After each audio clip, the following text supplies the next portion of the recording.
Samantala, mga kabrigada, si Senador Pampilo Ping Lacson ipinagpapatuloy po mga kabrigada ang kanyang privilege speech hinggil sa kanyang nalalaman tungkol sa mga manumalyang flood control projects.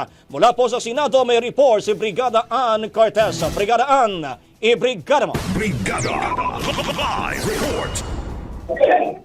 Brigada Roel, muli nang ipinagpatuloy ngayong hapon ni Senator Ping Lacson sa ika-13 sesyon ng Senado ang pagtalakay sa kanyang privilege speech hinggil sa manumalyang flood control project bilang hindi ito natapos kamakailan dahil nga sa sama na rin ng kanyang pakiramdam.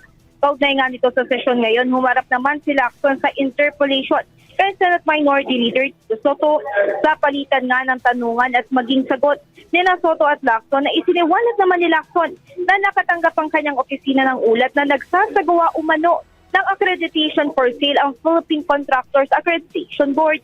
Kwento niya may nakausap silang contractor na naalukan umano ng pick-up nito. Sa kasunduan magbabayad lang ng 2 million pesos ang mga starter at matutulungan na sila sa paglalakad ng bank certificate at iba pang requirements. Maaalala sa unang privilege speech ng senador ay binanggit niya ang di umanikargara palang paghahati na ginagawa ng ilan sa pondong daan sana sa flood control project.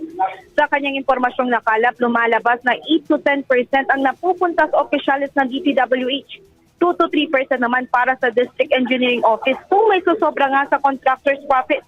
5 to 6% naman para sa mga miyembro ng Bids and Awards Committee. 0 to 51% naman para sa Commission on Audit. At 5 to 6% naman para sa parking fee o passing through at 20 to 25% naman sa mga funder o project proponent ng politiko. Pagkatapos ikaltas ang lahat ng ito ay tanging 40% na lang ang natitira para umano sa proyekto na siyang rason naman din ang paggamit ng ilan ng substandard na mga materyales in the heart of changing lives. Ako si Brigada Ann Cortez ng 105.1 Brigada News FM Manila, 70 News of School. Ang bahaging ito ay hatid sa atin ng Standout ES4 Capsule. Simulang tuparin ang pangarap ng iyong anak. And stunting now,